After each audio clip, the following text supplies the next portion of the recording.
अरबाबे नजर को कोई ऐसा न मिलेगा, बंदे तो मिलेंगे पर मौला न मिलेगा।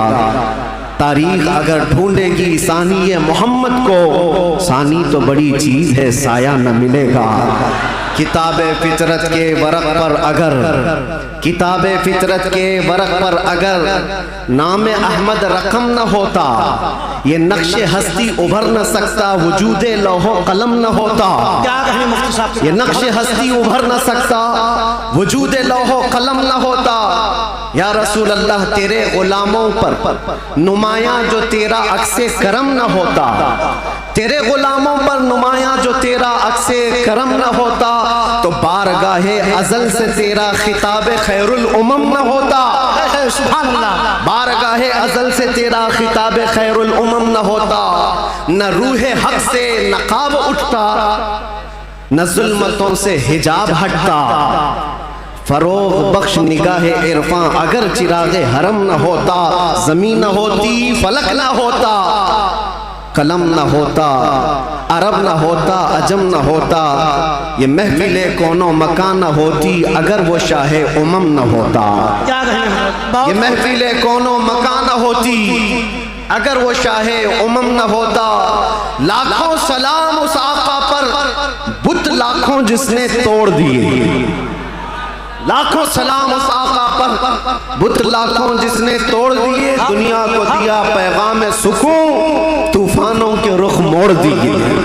उस मुहसिन इंसानियत ने क्या कुछ न दिया इंसानों को, उस मुहसिन इंसानियत ने क्या कुछ न दिया इंसानों को। दस्तूर दिया, मंशूर दिया, कई राहें दी, कई मोड़ दिया, कई राहें दी, कई मोड़ दिया उस मुहसिन इंसानियत को। और फिर हम अर्ज ये करते हैं, ये तहकीक को तजस्सुस का जहां था आज वीराना। अफलातून की खिरत, सुकरात की दानिश थी अफसाना। अफलातून की खिरत, सुकरात की दानिश थी अफसाना। गरज दुनिया में चारों सिमत अंधेरा ही अंधेरा था।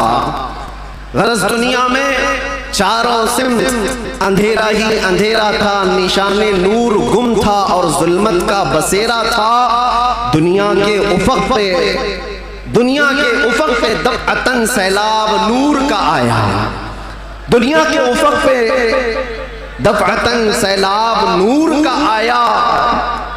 और फिर हम अर्ज ये करते हैं, जहाने हक व बातिल में सदाकत का ज़हूर आया। जहाने हक व बातिल में सदाकत का ज़हूर आया। हकीकत की खबर देने बशीरो नज़ीर आया। सुभान अल्लाह। शहीनशाही ने जिसके कदम चूमे वो फ़कीर आया। मुबारक हो ज़माने को वो खातमुल मुरसलीन आया। सरापा रहमत बनकर रहमतुल लिल आलमीन आया। हो न ये फूल तो बुलबुल का तरन्नुम भी न हो, चमने दहर में कलियों का तबस्सुम भी न हो न ये साकी तो मैं भी न हो, खुम भी न हो, बज़्म तौहीद दुनिया में न हो, तुम भी न हो। ख़ीमा अफलाक का इस्तादा उसी नाम से है, नबज़ हस्ती तपशा मादा उसी नाम से है। दहर में मौज में बहर की आगोश में है, चीन के शहर मराकश के बयाबान में है, और पोशीदा हर मुसलमान के ईमान में है। और मेरा इमाम ये कहता है, वो जो न थे तो कुछ न था, वो जो न हो तो कुछ न हो। जान है वो जहान की और जान है तो जहान। अल्लामा इब्ने हजर अस्क़लानी फरमाते हैं, मियाँ हमारा तुम्हारा क्या हिसाब, हमारा कौन सा शुमार। अल्लामा इब्ने हजर अस्क़लानी फरमाते हैं, एक ऐसे आलिम गुजरे हैं जिन्होंने हुजूर की सीरत पर 1 लाख अशार लिखे। सुभान अल्लाह। हुजूर की सीरत पर 1 लाख अशार लिखे। और उनके अशार में जो आखिरी शेर था वो मैं अर्ज करता हूं। आखिरी शेर था, वो कहते हैं कि कलम आबला पा है, मदह अभी बाकी है। क्या कहें? कलम आबला पा है, मदह अभी बाकी है, और हरारते कल्ब अभी बाकी है, मदह अभी बाकी है। वरक तमाम हुआ, मदह बाकी है, उम्र तमाम लिखा, मदह बाकी।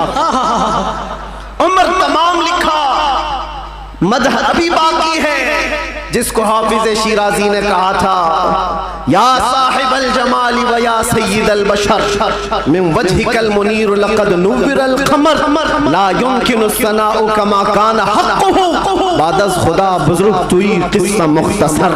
और सादी शिराजी क्या कहते हैं, बलगल उला बि कमालिही कशफत दुजा बि जमालिही हसनत जमीउ खिसालिही सल्लू अलैहि व आलिही। पीर महर अली गोलड़वी कहते हैं, मुख बंद मुख चंद बदर शाशानी है, माथे चमके लठ नूरानी है, काली जुल्फ से अख मस्तानी है, मखमूर अखे हिन मद भरिया, उस सूरत सुनू में जान अखा की जान जहां अखा, सच अखा रब दी शान अखा, उस शान तो शाना सब नबिया। सुभान अल्लाह मा अजमलका मा अकमलका मा अहसनका, सुभान अल्लाह मा अजमलका मा अहसनका मा अकमलका। कितने महर अली की तेरी सना, गुस्ताख अखे की थी जा अड़िया। और बरेली का इश्क यूं कहता है, वो कमाल हुस्न हुजूर है कि गुमान नक्स जहां नहीं, यही फूल खार से दूर है, यही शम्मा है कि धुआं नहीं, तेरे आगे यूं है दबे लचे फुसहा अरब के बड़े बड़े, कोई जाने मुंह में जुबान नहीं बल्कि जिस्म में जान नहीं, करूं तेरे नाम पे जां फिदा, न बस एक जां दो जहां फिदा, करूं तेरे नाम पे जां फिदा, न बस एक जां दो जहां फिदा, दो जहां से भी नहीं जी भरा, करूं क्या करोड़ों जहां नहीं। या अल्लाह, मदह करते करते लोगों की जुबानें थक गई और फिर आखिर में सबने जो कहा वही मसलके इमाम अहमद रजा है। क्या कहा, या रसूल अल्लाह तेरे तो वस्फ ऐब तनाही से हैं बरी, हैरान हूँ मेरे शाह मैं क्या क्या कहूँ तुझे, लेकिन रजा ने खत्म सुखन इस पे कर दिया, खालिक का बंदा खल्क का आका कहूँ तुझे। अजीज़ा ने गिरामी वक़ार, आज यहाँ मस्जिद में मैं अंदर आया तो गर्मी का जो एहसास हो रहा था देख करके महसूस हुआ, पंखे भी चालू है, एसी भी चालू है, लेकिन ये सारी चीजें गर्माहट को खत्म नहीं कर सकती।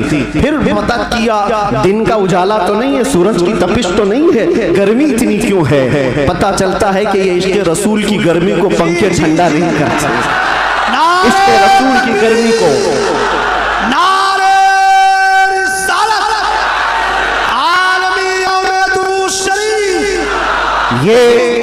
ये पसीना तो आना ही है, ये पसीना तो आना ही है, अरे गैरे नत्थू खेरे को कौन सा पसीना आएगा। इश्क़ रसूल की गर्मी लेकर बैठा है, इसे कोई ऐसी ठंडा कर भी नहीं सकती, इसलिए कि मुजद्दिद ने ये कहा है, इमाम अहले सुन्नत फाजिल बरेलवी ने कहा है, ऐ इश्क़ तेरे सदक़े जलने से छूटे सस्ते, जो आग बुझा देगी वो आग लगाई।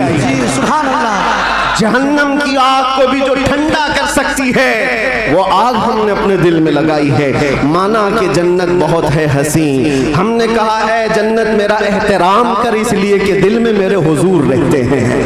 अज़ीज़ान गिरामी वक़ार, आज हम जिसकी बात करने जा रहे हैं, हमारे आका व मौला कायनात के दाता, हम भिखारियों के सरवर व आका, हम फकीरों की सरवर, हम गरीबों की सब कुछ हमारे लिए वही जो सहाबा ने कहा, अभी वो उम्मी फिदा का या रसूल अल्लाह, रूही वो जिस्मी फिदा का या रसूल अल्लाह, शायरी व दमी फिदा का या रसूल अल्लाह, दुनिया या व उखराया फिदा का या रसूल अल्लाह। उस मुहसिने कायनात पर कुछ लब कुशाई करना, कुछ बोलना, हकीकत में उनकी तारीफ करना नहीं है, बल्कि हकीकत में ये जलसे, ये प्रोग्राम, ये सारी सीरत की मजलिसें क्यों होती हैं। या रसूल अल्लाह तेरे इश्क की बदौलत मेरी जिंदगी बनी, तेरे इश्क की बदौलत मुझे जिंदगी मिली है, मेरी बात बन गई है तेरी बात करते करते। हमारी अपनी बात हो जाती है, हमारी अपनी बात हो जाती है, हुजूर की बात करो। इसीलिए हम अक्सर कहा करते हैं, उनकी बात करो हर दिल पे राज करो, उनकी बात करो हर दिल पे राज करो। मियाँ छोड़ो इसको उसको, हमें बात करने का मौका कहाँ है। मैंने एक ऐसे खतीब को मिस्र में देखा है जो नाबीना है पैदाइशी, लेकिन 12 साल एक भी जुमा नागा नहीं किया, मिंबर पर खड़े होकर सिर्फ और सिर्फ हकीकत मोहम्मदिया पर उनके खिताब हुआ करते हैं। और उन्होंने कसम खा रखी, जब तक अल्लाह जुबान अता करे, जब तक मेरे जिस्म में रूह बाकी है, मैं सिर्फ और सिर्फ हुजूर की साथ पर ही बोलूंगा। इसलिए कि जब बादशाह मौजूद है तो फिर उसी की मदहसराई भी की जाए, उसी की मदहसराई की जाए। आज बस में कौनो फिका, आज जो हमारी पूरी कायनात में ये जो रंगो शबाब है, ये सारी चीजें किसका अक्स जमाल है? ये किसका अक्स जमाल है? सच कहा है जिसने भी कहा है या रसूल अल्लाह सल्लल्लाहु तआला अलैहि वसल्लम, लौह भी झूठ कलम भी झूठ, तेरा वजूद अल किताब, गुंबदे आबगीना रंग, तेरे मुहीत में हिबाब। जो कुछ भी दुनिया को मिला है वो हुजूर के अक्स जमाल से मिला है। ये सदका है।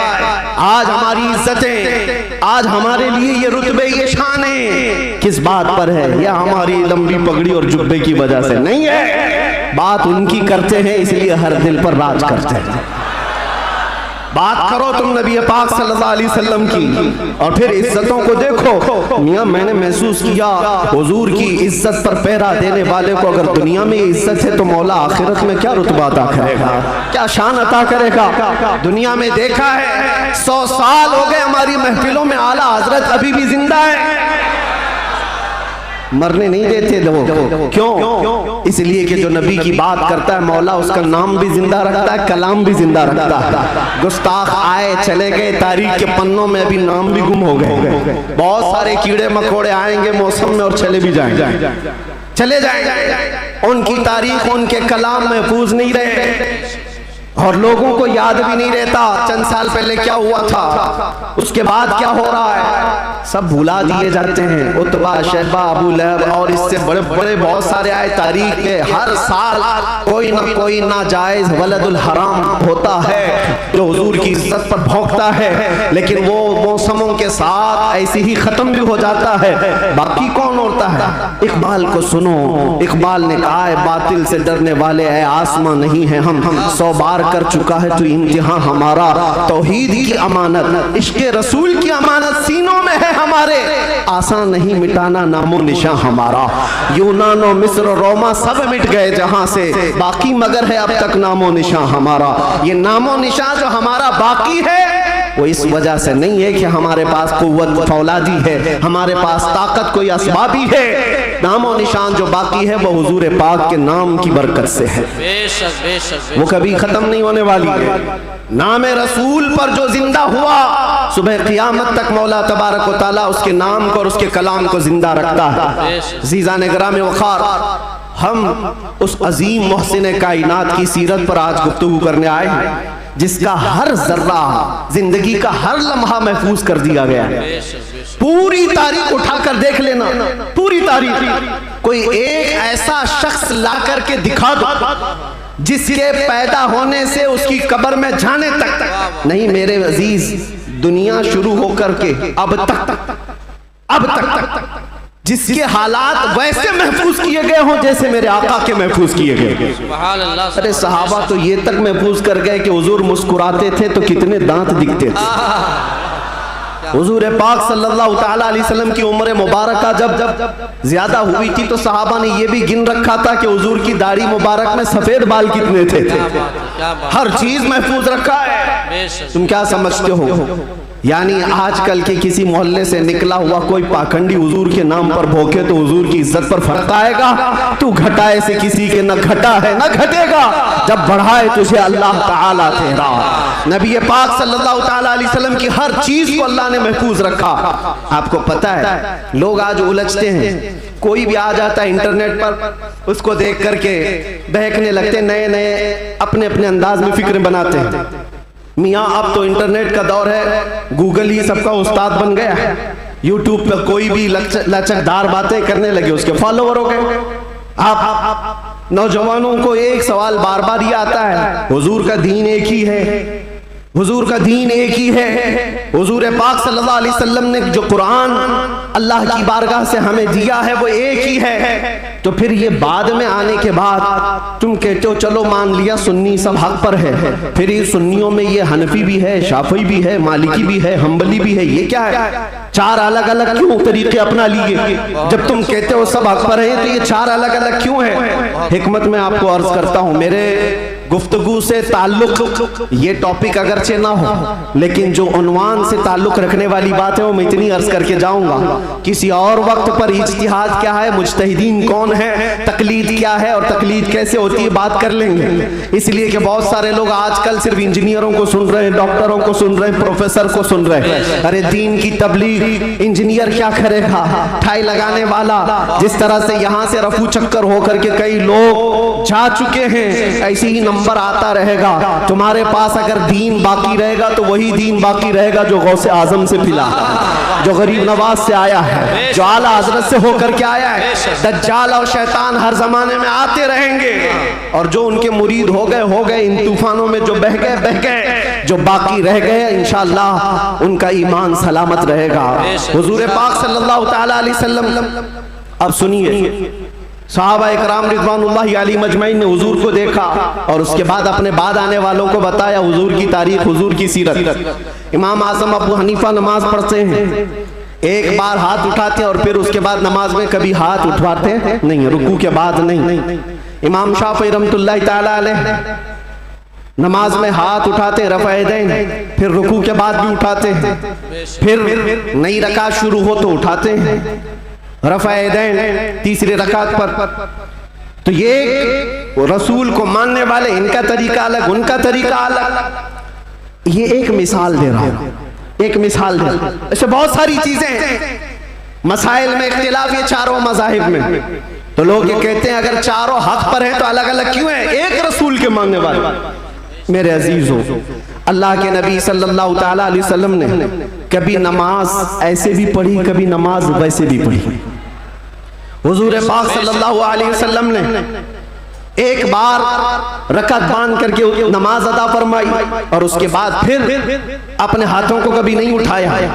अब्दुल्ला इब्न मसूद ने इसको देखा और बयान कर दिया हुजूर की नमाज ऐसी। बाज मर्तबा सहाबा ने हुजूर पाक सल्लल्लाहु अलैहि वसल्लम को रफ़ा यदैन करते देखा रुकू के बाद, तो उन सहाबा ने कहा रसूलुल्लाह की नमाज ऐसी भी थी। हुजूर की अदाएं अलग अलग थी, हुजूर की अदाएं अलग अलग थी, लेकिन ये हिकमत मौला करीम की देखें कि ये चार इमाम आए हैं, चारों ने हुजूर के एक एक तरीके को अपना लिया। क्या बात है, क्या बात है, बहुत खूब, बहुत। इमाम आजम अबू हनीफा ने भी एक तरीका ले लिया, इमाम शाफई ने भी ये ले लिया, इमाम मालिक ने भी एक तरीका। हुजूर की अदाएं अलग अलग मौके पर अलग अलग थी, सब ने एक एक तरीका ले लिया। तुम कहते हो चारों एक हो जाते, तो हुजूर की कुछ अदाएं अमल के लिए नहीं रह जाती। उम्मत को चाहिए कि हुजूर की हर अदा पर अमल करे, कोई शाफई बनकर, कोई हनफी बनकर, कोई मालिकी बनकर, कोई हम्बली बनकर। ये मौला की हिकमत है रब ताला की कि उसके रसूल की कोई अदा भी गायब होने न पाए। जो जो रसूल ने किया है वो सुबह क़यामत तक जिंदा रहे। नारे तकबीर, नारे रिसालत, आलमी यौमे दरूद शरीफ। और तुम कहते हो एक एक अदा महफूज। मेरे अजीजों, हुजूर पाक सल्लल्लाहु तआला अलैहि वसल्लम की जुबान से निकले हुए कलमात भी महफूज, एक हर्फ भी आगे पीछे किए बगैर सहाबा ने वो अल्फाज महफूज किए। दुनिया में किसी भी इंसान के कलमात वैसे महफूज नहीं है जैसे रसूलुल्लाह के महफूज। हुजूर के अल्फाज जैसे महफूज हैं, किसी के महफूज नहीं रखे गए हर लफ्ज को। हत्ता के एक सहाबी हैं, वो हदीस बयान करते हैं, अल्लाह ताला क़यामत के करीब इल्म को उठा लेगा। इल्म को उठा लेगा कैसे, वो बताते हैं, ऐसे उठाएगा। और उलमा के उठाए जाने से उनसे पूछा गया आप ऐसा क्यों कर रहे हैं? कहा मैंने रसूलुल्लाह को बयान करते हुए ऐसा करते हुए देखा था। बेशक बेशक। जब हुजूर ने यह फरमाया था तब हुजूर ने ऐसा इशारा किया था। कोई सहाबी है हदीस बयान कर रहे हैं, मुस्कुरा करके बयान कर रहे हैं। पूछा कि क्यों? कहा जब रसूलुल्लाह ने ये जुमला फरमाया था तो हुजूर ने मुस्कुराया था। सुभान अल्लाह। एक सहाबी है रिवायत बयान करे, हदीस बयान करे, मुसाफा करके कहते हैं कि ये ऐसा ऐसा हुजूर ने फरमाया। कहा ये मुसाफा करके बयान क्यों किया? कहा अल्लाह के नबी ने जब ये हदीस बयान की थी तो मुसाफा करके कहा था। अदा के साथ अल्फाज महफूज हैं, किसी के नहीं। और भौंकने वालों को देखना चाहिए उनका क्या महफूज है। अरे तुम्हारे बाप के ऊपर जाओ तो डैश डैश डैश, बहुत अच्छे, पता ही नहीं बहुत बेशक। क्या खबर है हक है। बहुतों को इनको पूछो तुम्हारा दादा कौन है, हो सकता है दादा तक तो चले जाएं पर दादा नहीं मालूम।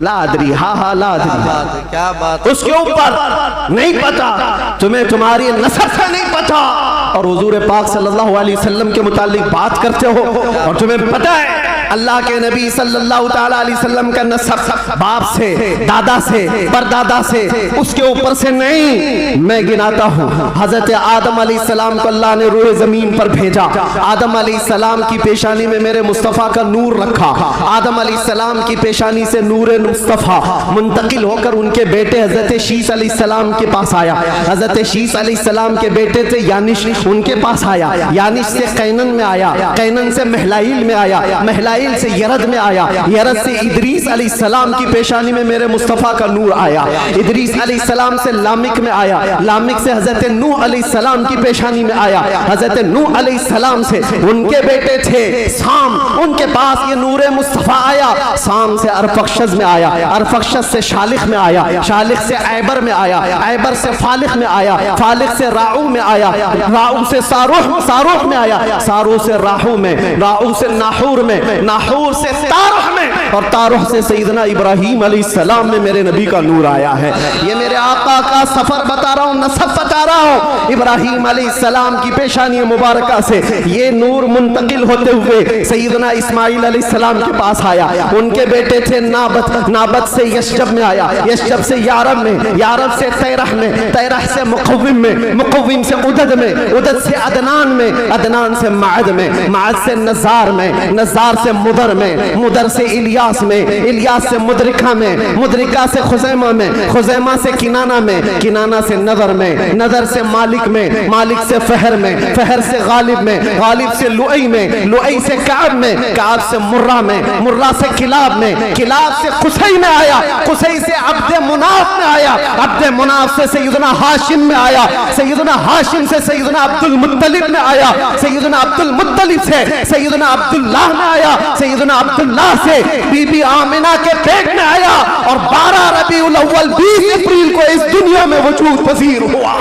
नारे तकबीर, नारे रिसालत, आमदे मुस्तफ़ा, आमदे मुस्तफ़ा, आलमी यौमे दरूद, अल्लाह मुफ्ती साहब क़िबला, जिसके दादा का नाम पता ना हो वो इतने लंबे शजरे पर सवाल उठा है, जिसका हर बाब महफूज, कुरान कहता है व तक़ल्लुबका फी साजिदीन। मैं उनसे भी कहता हूँ जो दिल में बुग़्ज़ व अदावत रखते हैं और चेहरे पर मुसलमान बने फिरते हैं, मेरे आका को कहते हैं उनके माँ बाप काफिर थे, ये आज भी किताबों में लिख मारते हैं। इनको हुजूर पाक सल्लल्लाहु अलैहि वसल्लम के वालिदैन पर भी सवाल है, वालिदैन करीमैन। इमाम जलालुद्दीन सुयूती रहमतुल्लाहि ताला अलैह ने पूरी किताब लिखी है अत्ताज़ीम वल मिन्ना फी अन्ना अबवै रसूलिल्लाहि फिल जन्नह। हुजूर पाक सल्लल्लाहु ताला अलैहि वसल्लम के वालिदैन का ईमान साबित करते हुए पूरी किताब उन्होंने लिखी है। और मैं ये अर्ज करता हूँ मेरे अजीजों, कुरान कहता है ऐ नबी हमने आपको हमेशा सजदा करने वालों में रखा है, वो तक़ल्लुबका फी साजिदीन, सजदा करने वालों में आपको मुंतकिल किया है। और अल्लाह के नबी सल्लल्लाहु अलैहि वसल्लम फरमाते हैं इन्नल्लाह खलक़ल खल्क़ फजअलनी मिन खैरिहिम। अल्लाह ने पूरी मखलूक को पैदा किया और मखलूक में जो सबसे बेहतर थे अल्लाह ने उसमें मुझे पैदा किया। सुभान अल्लाह। जो सबसे बेहतरीन खानदान था उसमें हुजूर को पैदा किया, जो सबसे बेहतरीन घर था हुजूर को उसमें पैदा किया। रसूल पाक सल्लल्लाहु ताला अलैहि वसल्लम के नसब के सिलसिले में मेरे अजीजों यहाँ बहुत तवील गुफ्तगू करना नहीं है, आज मौलूद मुस्तफ़ा है इसलिए शजरे मुस्तफ़ा मैंने अर्ज किया। और मेरा ये विजदान है हुजूर के आबा व अजदाद आदम अलैहिस्सलाम तक ये जो मैंने बयान किया, इब्राहीम अलैहिस्सलाम से लेकर के ऊपर तक, बल्कि अदनान से ऊपर तक, उनमें अगरचे रिवायात में इख्तिलाफ है, लेकिन मैंने जो सही सीरत मुस्तफ़ा की किताब सीरत इब्न हिशाम में मौजूद वो शजरा आपके सामने रखा। शजरे और भी बहुत हो सकते हैं, मैंने आपके सामने बरकत के लिए रखा। और ये मेरा गुमान है कि इन नामों में अल्लाह इतनी बरकत अता फरमाता है कि साल भर तक अल्लाह हमें बलाओं से महफूज भी फरमाता है। सुभान अल्लाह, सुभान अल्लाह। अज़ीज़ान गिरामी, नूर मुस्तफ़ा सल्लल्लाहु तआला अलैहि वसल्लम के इस दुनिया में आने से पहले के जो हालात थे वो सबको पता है। हर रबीउल अव्वल शरीफ पे आप सुनते भी हैं 1000 साल तक जो आतिश कदा जल रहा था ईरान में, जिसको बुझने की नहीं दिया जाता था, पुजारी 1 मिनट भी बुझने नहीं देते थे। हुजूर की विलादत के दिन वो अचानक आग कदा बुझ गया, वो आतिश कदा बुझ गया। सब हैरान थे कि अचानक हुआ क्या है। और बुहैरा सावा समावा 2 नदियां हैं जिनके मुतालिक कहा गया है एक नदी ऐसी है कि जो कभी नहीं सूखी, वो सूख गई एक ही दिन में। एक नदी ऐसी कि जो कभी पानी उसमें आया ही नहीं था, सूखी रहती, वो अचानक भर गई। और किसरा बादशाह के महल में जलजला आ गया था। फारस का बादशाह जिसके महल में जलजला आया और दीवार फट गई और उसके कंगोरे गिर गए। उसने सारे नजूमियों को बुलाया और पूछा, मेरा किला इतना महफूज कि 1 लाख लोग मिलकर उसे तोड़ ना सके, हमने इस तरह से उसको मजबूत बनाया था, हुआ क्या है मेरे किले के अंदर? ये जलजला कैसे और ये दीवार कैसे? नजूमियों ने हिसाब किताब किया और उसके बाद बादशाह से कहा, आई नई हुकूमत, सिक्का नया चलेगा। यही जवाब दिया होगा उन्होंने, आई नई हुकूमत। आज अरब में एक बच्चा पैदा हुआ है जो कुफ्र और शिर्क की ज़ुल्मतों को दूर करके नूर का उजाला लाने वाला है, नूर वहदत का उजाला लाने वाला है। और फिर उन्होंने यही कहा होगा, आई नई हुकूमत, सिक्का नया चलेगा, आलम में रंग बदला, सुबह शब विलादत। और उस जलजले पर बात याद आई है, मैं आपको बताता हूं। फारस में ये किला था बहुत बड़ा और बादशाह किसरा वो बैठा है और जलजला आया, दीवार शक हो गई। जलजला किस दिन आया? हुजूर की विलादत पर। आज भी कई लोगों के दिलों में भी जलजला आता है। क्या बात है, क्या बात है, बहुत जलजला आता है। बेशक बेशक। जब हुजूर की विलादत का जिक्र करे हिलने लग जाते वो, जलजला आता है। लेकिन तुम्हारे दिल के अंदर जलजला आने से हमें कुछ फर्क नहीं पड़ता, बेशक बेशक कुछ फर्क नहीं पड़ता। इसी जलजले को आला हजरत ने क्या फरमाया जानते हो? हश्र तक डालेंगे हम पैदाइशे मौला की धूम, मिस्ले फारस नजद के किले गिराते जाएंगे। बेशक बेशक, बहुत मिस्ले फारस नजद के किले गिराते जाएंगे। या रसूल अल्लाह, या रसूल अल्लाह, जिंदाबाद जिंदाबाद। आला हजरत, आला हजरत। आपको मैं ये बात जरूर अर्ज करना चाहूंगा, हुजूर पाक सल्लल्लाहु ताला अलैहि वसल्लम के आने के वक्त अगर ये हालात बदले थे, इनकलाब था, हुजूर की आमद से पहले अरब में जो हमेशा सहरा से जूझ रहा होता है, सूखेपन से, हरियाली आ गई, बारिशें आ गई। उस साल जिस साल मेरे नबी की विलादत हुई, क्या बात है, ये अजीब व गरीब चीजें अरब वालों ने देखा भी और लिखा भी और महफूज भी रखा। पूरी दुनिया में हो क्या रहा है पता ये चला जब नबी पाक सल्लल्लाहु अलैहि वसल्लम की आमद हुई थी तो पूरे दुनिया में एक इनकलाब आया था, इनकलाब आया था, देखने वालों की निगाहें देखी थी। आज मेरा विजदान ये कहता है जब कभी सच्चे इश्क और मोहब्बत के साथ हुजूर की कोई आमद की बात करता है तो इनकलाब आता है। बेशक बेशक, उस इनकलाब का असर आज भी मौजूद है। इनकलाब आता है, किसी के चूल्हे हिलते हैं, किसी के दरो दीवार हिलते हैं, किसी के अंदर नखुवत की आग भड़कती है और कोई किसी को कुछ भी आंख दिखाता है। ये सब हो चुका है हुजूर की आमद से पहले। और जब हुजूर पाक सल्लल्लाहु अलैहि वसल्लम तशरीफ लाए उसके बाद के हालात भी आपको पता है। मुख्तसर अंदाज में क्योंकि हर सुन्नी मुसलमान को ये जरूरी है कि वो अपने नबी की सीरत पढ़े, बल्कि हर मुसलमान। क्यों? उस रसूल को नहीं पढ़ा तो फिर किसको पढ़ेगा? किसको पढ़ेगा? ये मुजरा करने वाले नचनियों के बारे में तुम पढ़ते रहोगे, इनका बायोडाटा क्या है? जो जहन्नम का रास्ता दिखाते हो उनके मुतालिक तुम पढ़ते रहोगे? नहीं, तुम्हारा शौक, तुम्हारी जुस्तजू ये हो कि मेरे मुस्तफ़ा करीम सल्लल्लाहु अलैहि वसल्लम की हर अदा को मैं पढ़ लूं, हुजूर की जिंदगी पाक को पढ़ लूं। अल्लाह के नबी सल्लल्लाहु ताला अलैहि वसल्लम तशरीफ लाए, हालात ज़माना बहुत अलग थे। और रिवायतें तो ये बताती हैं पूरे मक्का में उस साल सिर्फ और सिर्फ जितने घरों में बच्चे हुए सब लड़के ही पैदा हुए, लड़के पैदा हुए, बेशक बेशक सब पैदा हुए जो थे वो लड़के थे। नबी पाक सल्लल्लाहु अलैहि वसल्लम की विलादत होती है और आपके वालिद गिरामी हजरत अब्दुल्ला आपकी विलादत से 6 महीने पहले इंतकाल कर चुके हैं और बीबी आमिना की गोद में मेरे मुस्तफ़ा सल्लल्लाहु अलैहि वसल्लम तशरीफ लाए और तशरीफ लाने का अंदाज भी बीबी आमिना कहती हैं रजब के महीने में मुझे हमल ठहरा था और उसके बाद से मैंने अजीब व गरीब जो चीज़ें देखी हैं वो बयान से बाहर हैं। ना मुझे कभी हमल की तकलीफ हुई, ना पैर बोझल होते थे, ना सर में चक्कर आता था जैसे प्रेग्नेंट औरतों को होता है। जो हामिला औरतें होती हैं उनको तकलीफें होती हैं, बोझ उठाना होता है बच्चे का और उनके पाँव बोझल होते हैं, कभी उनको खाने में मज़ा ख़त्म हो जाता है, कभी सर चकराने लगता है, अलग अलग चीज़ें हामिला औरतों के साथ होती हैं, मतली आती है, उल्टी आती है। बीबी आमिना कहती हैं जब से मेरे पेट में मोहम्मद सल्लल्लाहु अलैहि वसल्लम तशरीफ लाए मुझे कोई तकलीफ नहीं थी, न कभी मतली आई, न कभी चक्कर आया, न कभी पैर बोझल हुए, न तबीयत में गिरानी आई, बल्कि उसके बरअक्स जो हालात थे बीबी आमिना कहती हैं रात को सोती तो कभी ख्वाब में इब्राहीम अलैहिस्सलाम तशरीफ लाते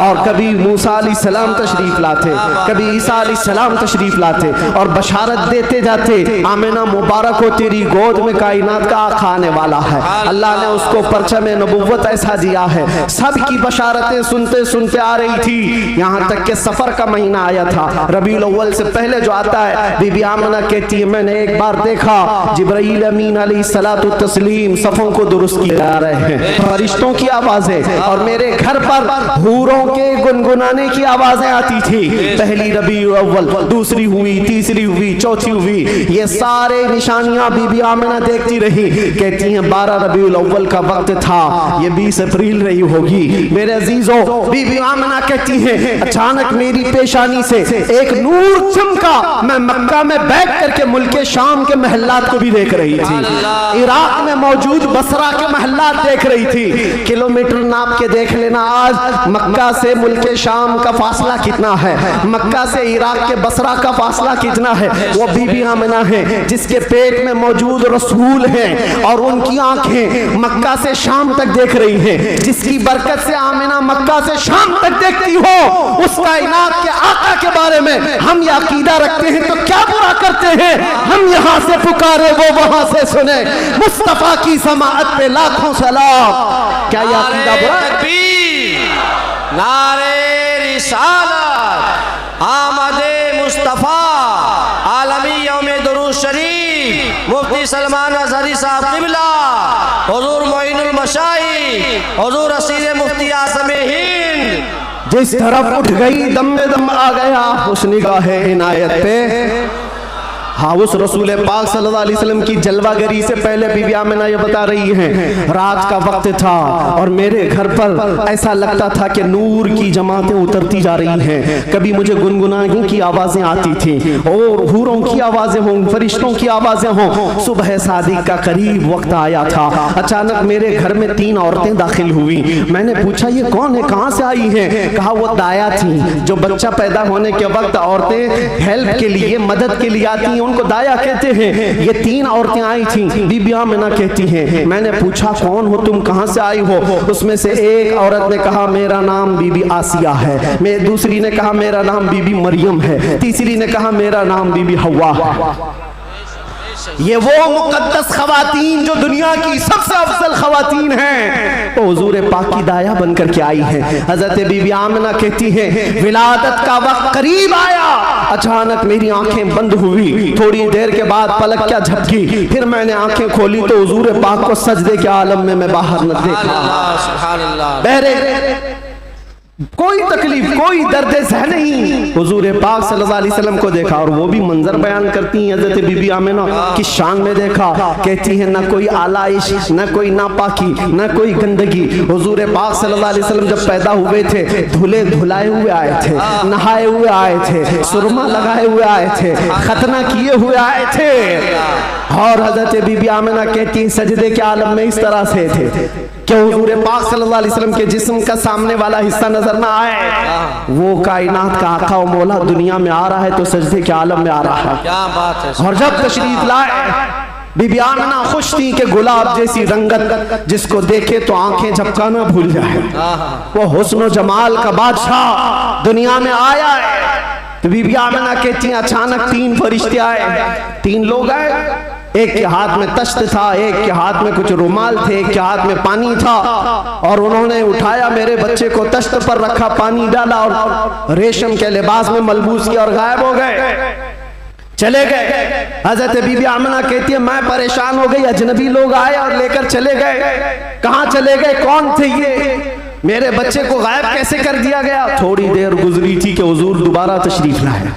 हजरत बीबी आमिना कहती हैं हमने पूछा ये कहाँ चले गए थे, कैसे। वो फरिश्तों ने कहा अल्लाह का हुक्म था माए कौसर और सलसबील से मुस्तफ़ा करीम को गुस्ल दिया जाए और जन्नती लिबास में मलबूस करके इनको ले जाया जाए। ले जाया जाए कहाँ पर, ये आने वाले फरिश्तों ने उठाया और जितनी कायनात रब ताला की बनी हुई है सारी कायनात की सैर कराई, हर जगह ये ऐलान करवाया फरिश्तों ने आई नहीं हुकूमत, सिक्का नया चलेगा, आई नहीं हुकूमत, सिक्का नया चलेगा। और उसके बाद सारे फरिश्तों में ऐलान, मलाए आला में ऐलान, सारे जिन्नात में, हैवानात में, हर दुनिया में ये ऐलान कर दिया गया कि हुजूर तशरीफ ला चुके हैं। क्यों ऐलान कर दिया गया, इसलिए कि वो हर आलम की रहमत हैं।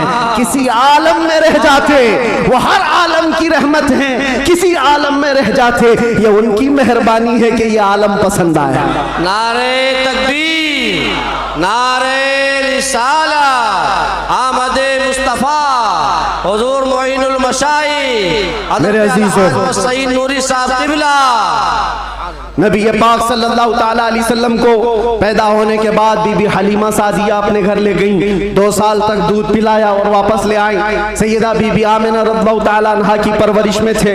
बीबी आमिना रज़ियल्लाहु ताला अन्हा के साथ 6 साल तक रहे और अपनी ननिहाल एक बार सफर पर तशरीफ ले गई। बीबी आमिना वापस आ रही थी अपने ननिहाल से, जो मदीना है आज वो उस वक्त यसरफ था, वापस तशरीफ ला रही थी। मकाम अबवा में बीबी आमिना का इंतकाल हुआ। 6 साल के नन्हे हाथों से मेरे आका सल्लल्लाहु अलैहि वसल्लम ने हजरत बीबी आमिना की तदफीन फरमाई और उसके बाद वापस आए तो दादा अब्दुल मुत्तलिब की कफालत में थे। 8 साल की उम्र तक हुजूर सल्लल्लाहु अलैहि वसल्लम अपने दादा की कफालत में रहे। जद्दे अमजद हजरत अब्दुल मुत्तलिब 8 साल की उम्र में इंतकाल कर गए तो फिर चचा अबू तालिब ने हुजूर की कफालत को ले लिया और उसके बाद अबू तालिब की कफालत में रसूल पाक सल्लल्लाहु अलैहि वसल्लम परवान चढ़ते रहे।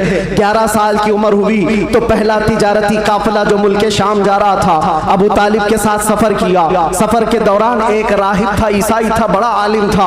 उसने देख करके पहचान लिया और कहा अनकरीब एक आखिरी रसूल आने वाला है जिसका नूर पूरे कायनात में फैलेगा और जिसकी रोशनी से हर कोई हर जगह की जुल्मत छट जाएगी। और मुझे ऐसा लगता है वो नूर वाला रसूल अबू तालिब के तुम्हारा भतीजा है।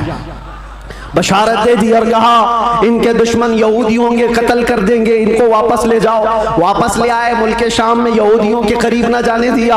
हुजूर पाक सल्लल्लाहु ताला अलैहि वसल्लम परवान चढ़ते रहे। जब आपकी उम्र 18 साल की हुई तो ये जंगों में शिरकत भी आपने फरमाई, जो उस वक्त की जंगें थी जो हल्फुल फिज्जार भी कहा जाता है। और उन जंगों में शिरकत के बाद नबी पाक सल्लल्लाहु अलैहि वसल्लम ने 25 साल की उम्र में फिर तिजारत का सफर फरमाया। 25 साल की उम्र में आपकी जहानत, आपकी दानाई, आपकी सदाकत, आपकी अमानत सारे मक्का में मुसल्लम थी। हर कोई अजमत एहतराम से देखता था। फिर जब तिजारत करके काफी माल नफाका लेकर वापस तशरीफ लाए, मक्का की सबसे ताहिरा पाकीज़ा अफीफा खातून खदीजतुल कुबरा जो बेवा थी, 2 शोहर से उनके इंतकाल हो चुके थे। 2 शोहर पहले उन्होंने हजरत रसूल पाक सल्लल्लाहु अलैहि वसल्लम की अमानतदारी देखी तो निकाह का पैगाम दिया। अल्लाह के नबी सल्लल्लाहु अलैहि वसल्लम ने कबूल फरमाया। 25 साल की उम्र में आपकी पहली शादी मुबारक। फिर हजरत खदीजा के साथ आपने निकाह करके अज़दवाजी जिंदगी शुरू फरमाई। आपकी औलाद हुई, हजरत ज़ैनब हुई, हजरत रुक़ैया हुई, हजरत उम्मे कुलसूम हुई, हजरत बीबी फातिमा ज़हरा हुई, हजरत अब्दुल्ला हुए, हजरत कासिम हुए। 6 बेटे हजरत खदीजा के पेट से पैदा हुए। और जब ये हालात जिंदगी आगे बढ़ती गई, मक्का वालों में आपका अज़्म, आपका मकाम मर्तबा ऐसा था कि आपसी झगड़े फसादात हो। हुजूर पाक सल्लल्लाहु तआला अलैहि वसल्लम के एक इशारे से कई कबीलों के वो मसले जो कई सालों से अनहल थे, ला अनहल थे, वो हल कर लिए जाते थे। फिर जब 40 साल की उम्र पाक हुई रसूल करीम सल्लल्लाहु तआला अलैहि वसल्लम की, आप गारे हिरा तशरीफ ले जाते थे, खलवत में इबादत करते थे। फिर वो फरिश्ता आया जिब्राइल अमीन कुरान की आयतें लेकर के, और हुजूर से कहा इक़रा, कहा पढ़ो। हुजूर ने कहा मा अना बिकारी, 3 बार कहा।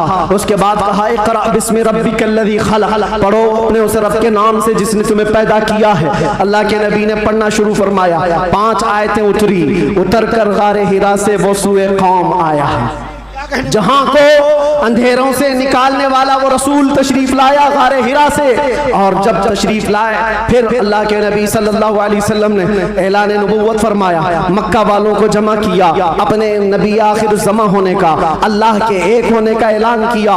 मानने वालों ने माना, चिढ़ने वालों ने चिढ़ना शुरू किया। दुश्मनियां यहाँ से शुरू हुई और झगड़े फसादा शुरू हुए। सहाबा जो बनते चले गए हुजूर के, शुरू में गरीब थे, कमजोर थे, ज़ईफ थे, उन्हें मारा गया, पीटा गया, तकलीफें दी गई। 50 साल की उम्र पाक थी रसूल पाक सल्लल्लाहु अलैहि वसल्लम की, जब आपका सोशल बाइकाट किया गया था। 7वां साला हुजूर का बेअसत का था, नबुव्वत का 7वां साल था। आपका पूरे मक्का वालों ने मिलकर सोशल बाइकाट किया था। शब अबी तालिब की घाटियों में हुजूर महसूर रहे अपने खानदान के साथ। आपको दाना पानी कुछ नहीं जाने दिया जाता था। पत्ते खाए हुजूर ने और चमड़े उबाल करके खाए। 2 साल का ये अरसा गुजरा था, तो फिर ये हलफ, ये अहद तोड़ दिया गया। और फिर 50 साल की उम्र पाक थी हुजूर की, जब बीबी खदीजा का भी इंतकाल हो गया। 4 महीने के बाद अबू तालिब का भी इंतकाल हो गया। वो आमल हुज़्न था, गमों का साल था। नबी पाक सल्लल्लाहु अलैहि वसल्लम पर गम, उसके ऊपर गम के ऊपर गम आते गए। और इधर सहाबा की परेशानियां, बहुत सारे सहाबा हिजरत करके हबशा चले गए। अल्लाह के नबी सल्लल्लाहु अलैहि वसल्लम इन आजमाइशों से नबुर्दाज़मा थे। फिर मौला ने वो करम फरमाया जो पहले आपसे पहले किसी को नहीं किया था और क़यामत तक किसी को नहीं दिया जाएगा। जिब्राइल अमीन को भेजा, कहा जा जिब्राइल, मेरा रसूल कबीदा खातिर है, गमगीन है, उसे मक्का से उठा लाओ, जन्नतों का सैर कराकर मेराज के सफर पर लाओ। नबी पाक सल्लल्लाहु तआला अलैहि वसल्लम का मेराज का सफर हुआ, वापस तशरीफ लाए। ऐलान नबुव्वत के बाद 53 साल हुजूर की जिंदगी पाक मक्का में गुजरी। फिर अल्लाह का हुक्म आया, मक्का से हिजरत फरमा कर आप मदीना तशरीफ ले गए। मदीने वालों ने शानदार इस्तकबाल किया था, मक्का वालों की तरह नहीं थे। मदीने वालों ने शानदार इस्तकबाल किया था। हुजूर का 9 दिन तक उन्होंने इंतजार किया था। आज जो मौलूद में हुजूर के जिक्र का इंतजार करते हो ऐ सुन्नियों, ये मदनी जिंदगी का अक्स है, ये मदीने वालों की सुन्नत है। बहुत सारे लोग ये कहते हैं ना हुजूर पैदा हुए थे तो मक्का में कोई ऐसी खुशियां, ऐसी मीलाद थोड़ी ना मनाई गई थी, तुम लोग क्यों मनाते हो सुन्नियों?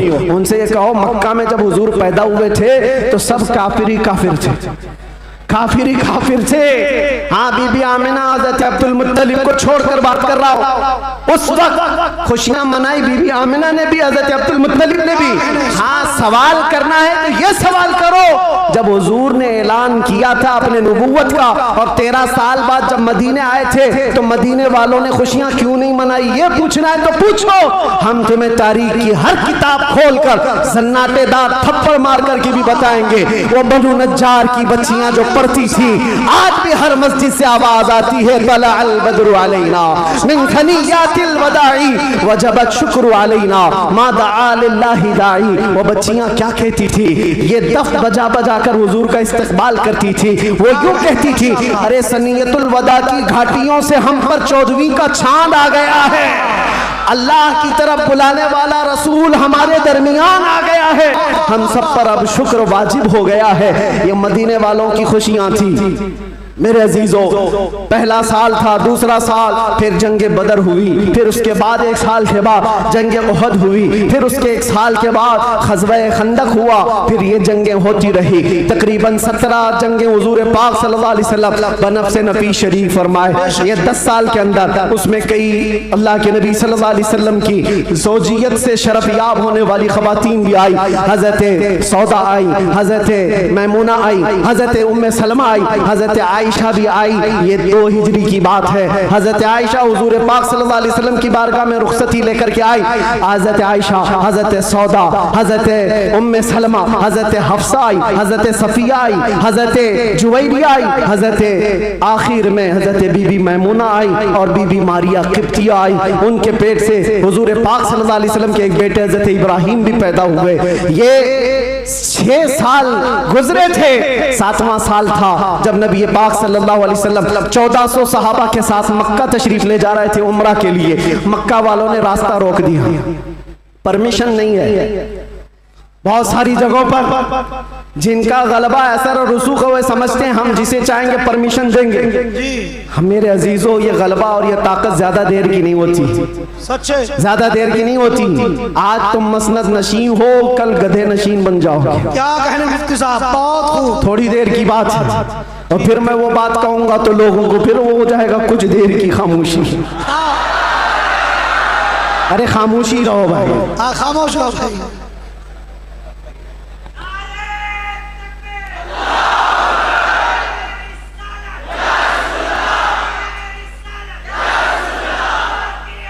मैं सीरत अर्ज कर रहा हूँ हुजूर पाक की, और साथ ही मुअज़्ज़ज़ व मुअक्कर व मोहतरम हज़रतुल अल्लामा सैयद मोइन मियाँ साहब क़िबला भी यहाँ हैं। जिम्मेदार लोग हैं, इनके बहुत सारे मामलात भी हैं, लेकिन मैं आप सबको एतमाद में रखते हुए, इत्मीनान दिलाते हुए ये अर्ज करता हूँ कि इंशाअल्लाह अज़ीज़ ऐसा कोई जुमला नहीं होगा जो आप पर आफत बनेगी, कोई बला। और जाहिर सी बात है डिपार्टमेंट वाले सारे लोग ये परेशान होते, किसको बुलाया, किसको बुलाया। बहुत सारी जगहों पर ऐसा लगता है कोई ऊपर से कोई मखलूक आ रही है।